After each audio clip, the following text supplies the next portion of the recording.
I'm no different to any of you. You are you, and celebrate that in you.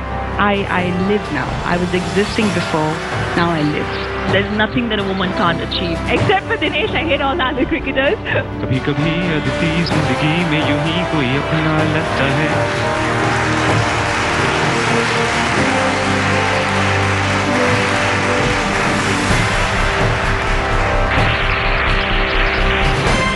This is an event created by women, for women, and featuring many inspirational women. All stars in their own rights, women who've defined their stardom on their own terms. And this really is the spirit of the India Today Woman magazine and summit, celebrating womanhood in its wholeness, our very own little girly network. So since this is our conference and we get to define the rules, this one is intimate, it's confessional, and it's straight from the heart. So I hope you enjoy your day today with all the speakers and your friends. I know I will. So welcome, and let's get started. Thanks.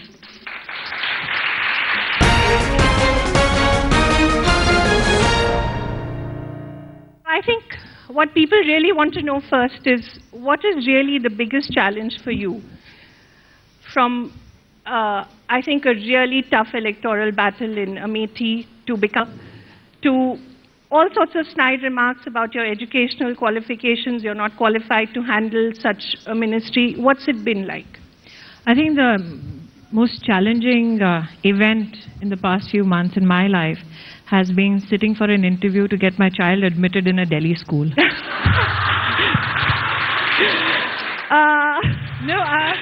end there. We can put in a recommendation here. But that doesn't end there. Just when I went through the interview, and so did my husband and my kids, my son came out and he says, "What have you done?" And I said, "Why?" He said, "Well, this is just the beginning of all that is to follow. I have an exam in 3 weeks and I don't know what to do." So leave aside all the electoral battles that you deign important or momentous issues in my life. I think as a working mother, what is the most challenging for me is to ensure that I get to balance both work and home and prioritize my kids' life. So for me, that is a big challenge, not Rahul Gandhi. How are your kids holding up? Well, my children currently are in Mumbai, and we are hoping to have them transferred to Delhi, and that is why the interview. But I think it's interesting that never has there been an opportunity where a man has been asked that question. Yes, of आपके course. बच्चों को कौन देखता है, ये हमेशा working महिला से ही पूछा जाता है. आदमी से कभी कोई नहीं पूछता. I didn't say आपके बच्चों को कौन देखता है. I said, how are your kids holding up? Well, that's a very refined way of asking आपके बच्चों को कौन देखता है. But let me say this, I'm quite blessed that I have children who understand the enormity of my responsibility and don't take it as an added advantage to their lives. In fact, they think that it's a huge disadvantage. In what way? Because they're made to do extra work just because I don't want them to feel that they're privileged. I think that I'll not be judged. For me, the best judgment of me will not be what kind of successes or trophies I take home. I think I'll be best judged by the way my kids turn out. Whether my son respects women, gives the woman in her life enough love and enough support so that she can flourish and become successful. And whether my daughter can... That's very well said. Whether my daughter can realize her own potential and understand that the course of her destiny need not be charted by her father, brother or husband. So I think I'll be judged best by that. While you filed your affidavit before the Election Commission in 2004, you said that you'd completed your BA and you had a full degree. When it came to your 2014 affidavit, it became BA Part 1. So what's the mystery of the Smriti affidavit which never got answered? You know, Rahul, in that kitty of mine where people call me Anpar, I do have a degree from Yale as well, which I can bring out and show how Yale celebrated my leadership capacity. And I have said this, that extraneous circumstances are being created so that I deviate my concentration from what my goals are, and I should best be judged on what I deliver as a minister. Did you have somebody who believed in you, or was it just something that you decided that this is something that I have to do and it's just self-starting, self-propelling? I remember a time where when I wanted to leave Delhi and go to Mumbai and pursue a career. And at that time, now that I'm a parent myself, very naturally my father was very, very concerned, because I was going to a new city where I knew nobody, and I was going to a medium or a profession where he knew no one and he could not protect me. And I remember my mother just said, let her be. If we have instilled good values in her, and if you think your daughter has that capacity, she'll succeed. If she doesn't, be prepared so that if she fails and comes back, at least we console her. But in terms of my political life, I think I've been quite fortunate that I've been judged on the basis of my work by my organization and taken forward accordingly. And I would rather be judged that way, on the basis of my work. And we have a Prime Minister who, irrespective of gender or a person's background, judges you on the basis of your work. So that is an added blessing. He has called you his choti behan. Yes, that he is has. another blessing, isn't it? I was quite overwhelmed when he did that. It was quite unexpected. Oh gosh, it was quite unexpected.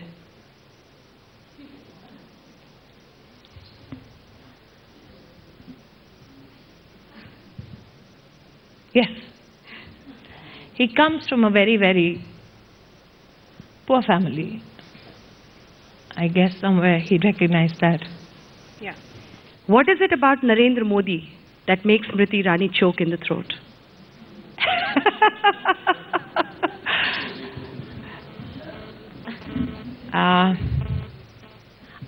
Did I just joke? Yes, you did. He's not somebody who, not somebody known to be very expressive vis-a-vis his emotions. I think it took a lot out of him to give me that blessing so publicly in such difficult times. And knowing that about him, I think that's what overwhelms me. The fact that I never asked for it, and the fact that he felt that this is the time to show that kind of support, especially when somebody was courteous enough to say, Smriti who? 2004 वाला affidavit सही था या 2014 वाला? और आप एक public personality हैं, शायद इस मिस्ट्री को इस मैं मंच से आपसे आग्रह करती हूँ राहुल कंवल जी, आप स्वयं मेरे खिलाफ PIL दाखिल कीजिए, मैं इसका जवाब आपको कोर्ट में दे दूंगी, ताकि वंस एंड फॉर ऑल ये सेटल हो जाए। मेरे किसी भी जवाब से आप संतुष्ट होंगे नहीं, जैसा मेरा अनुभव रहा है आपके साथ। तो मैं चाहूंगी मैं स्वयं आपको आज आमंत्रित करती हूँ कि आप विशेषतः स्वयं ये बात कोर्ट में मेरे बारे में उठाएं, और मैं वहां उसका जवाब देना चाहूंगी, और दूध का दूध, पानी का पानी करना चाहूंगी। यहाँ क्यों नहीं? क्योंकि ये आपकी कोर्ट है, मैं हिंदुस्तान की कोर्ट की बात कर रही हूँ। नहीं, जनता की that's court. the court of courts now.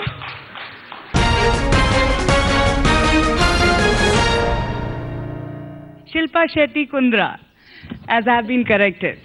They forget I'm married.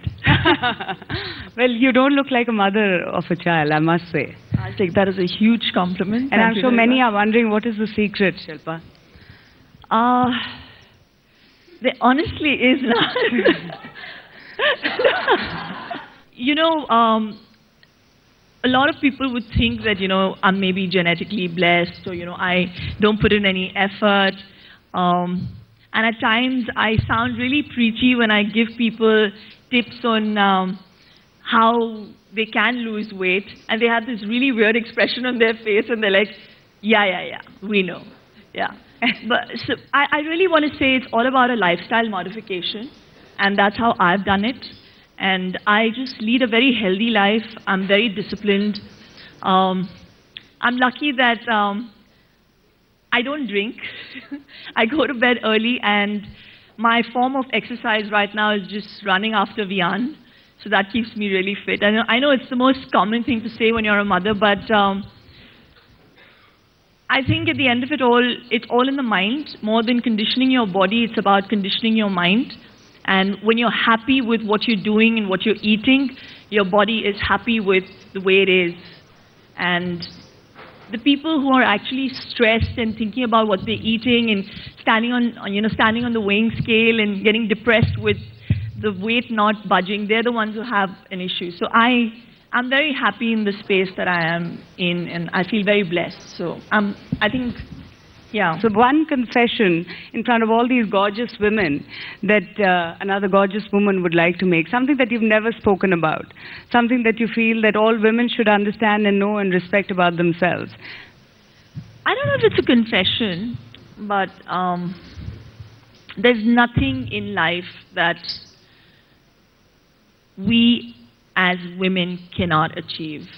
I really think and believe that, and I really attribute all my success to my mother for the conditioning she gave us. It's all about conditioning. You know, as girls, if you're conditioned to understand and believe that there's nothing out there that you cannot achieve, you're going to grow up to believe. And that belief is what allowed me to go out there and achieve. And there are a lot of women who may not be here in this room or ever get awarded in life, but have gone out there and wanted to do their job to the best of their ability. And money not being the criteria, success not being the criteria, but excelling being the criteria. You know, and I think they do a great job. And yes, that is my keynote confession. There's nothing that a woman can't achieve. I really think that we have the strength and the ability to multitask.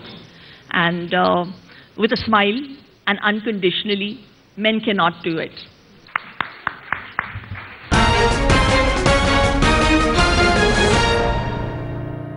How come you're so normal? Is it because your mother brought you up well? Because she's a... Wait, let me give you the options. I'm an actor. I act normal. Okay, she brought you up well. She's a psychotherapist. So whenever you had a problem, you would just lie down on her couch.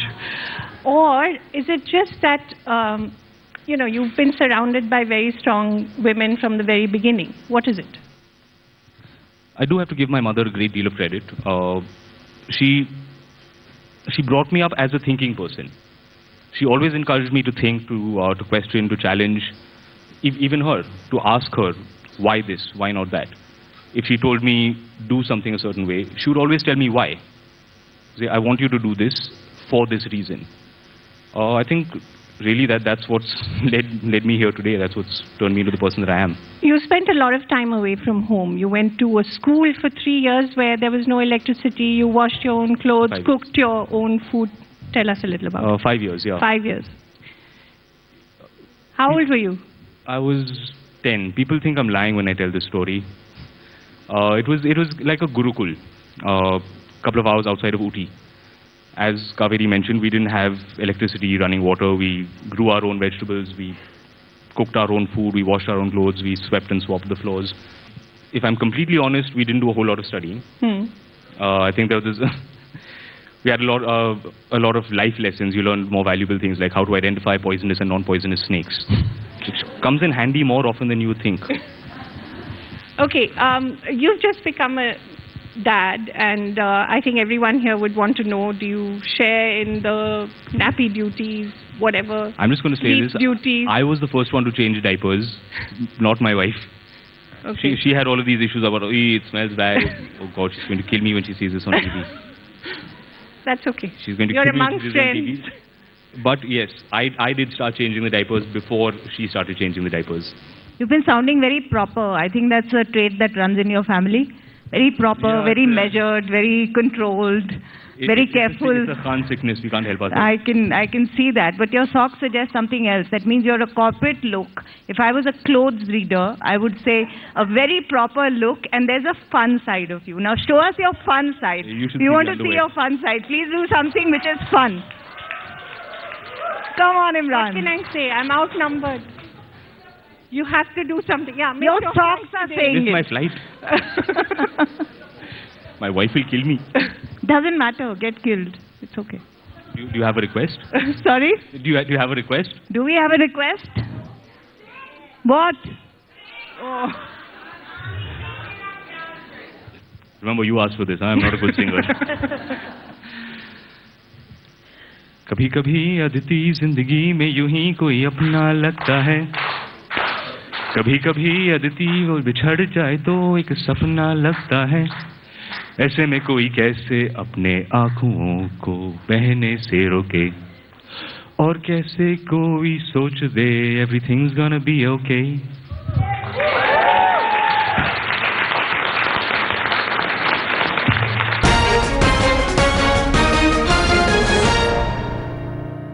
When complimenting a lady, how honest can a guy truly be? Jamal, you come off very straightforward always, so this definitely the answers for you. I think it's very important. All the women like to feel good, look good. It's the way you say it is very important. Look at her eyes, nowhere else, and the compliment will be taken well. Tapasya, would you like to answer that? No? Sarah, come on. Attempt it. Honesty is always the best policy, but I think as long as you stay kind and not mean, then you're fine. Rashmi? Yeah, I think I'd second Sarah and say honesty, but at least sometimes if you tell us, yeah, you look a little fat, then we'll believe the other times you're telling us you don't look fat. If you always keep saying you don't look fat, then the doubt always remains, and that's when you get into trouble.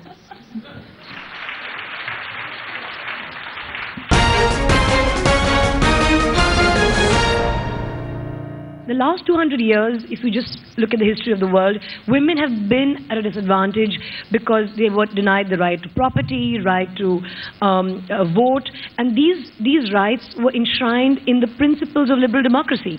Now, put that aside for a moment. When you have a certain section of society, let's say half of it, having been put at a disadvantage, I mean, you try and correct that, chances are that you are going to swing to the other side of the pendulum first before you find some sort of a balance. So a lot of aggressive legislation that comes into play, what we're seeing in India, abuse of that legislation as well, is a result perhaps, and I'm putting this thought out there for everybody to think about, is that the pendulum has been restrained on one end for so long that when you finally remove what is restraining it, it kind of swings wildly to the other side before finding a sense of balance. So on one hand, yes, definitely, we want to be seen as people who go out there and are economically independent, but yet the dichotomy that exists in all of us, and in me particularly, and I'm not afraid to admit it, that I do like it when my husband pulls a chair for me, that I do like it when someone holds a door for me. Now, that is the essential debate and dichotomy that exists in all of us. We all want to be independent women. We want to be considered as equals from a perspective of equal opportunity. But at the same time, somewhere deep down, we also want to be treated specially, and I think that's because of the baggage we carry.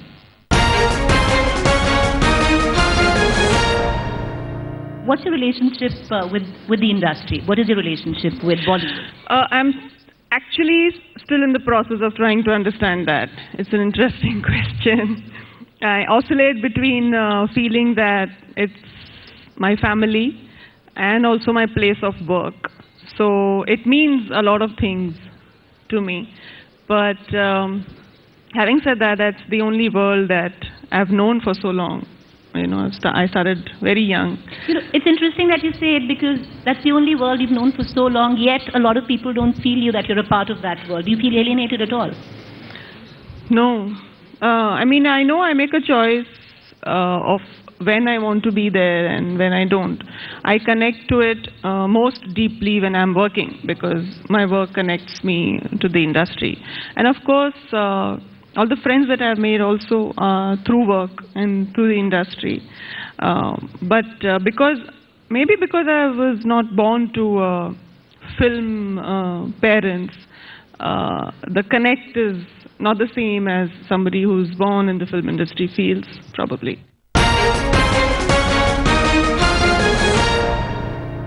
Are the administrators learning all this? Are they realizing they need to change, or are they still trying to fight and remain the way they were in controlling sportsmen, controlling funding, controlling your... Sure. See, I don't know how much I can talk about corruption, but then wherever the money is flowing out, the corruption is pretty natural, I think. Or sports politics especially has... I spoke to another politician the other day, and he was like, dude, in your field there's more politics than actually in politics. And I was so taken aback. I was quite shocked by his statement, but then yeah, it's there, and I don't know how much it'll help the sport really. So you and Saina train together, you play together. How do you perceive her? Is she a role model to you? Is she a target? Is she a rival? Is she somebody you absolutely must defeat if you have to take on the rest of the world? What is she to you when you're playing with her? Of course, she's a senior and she's an experienced player. When I play against her, anyone would think that, okay, we have to win.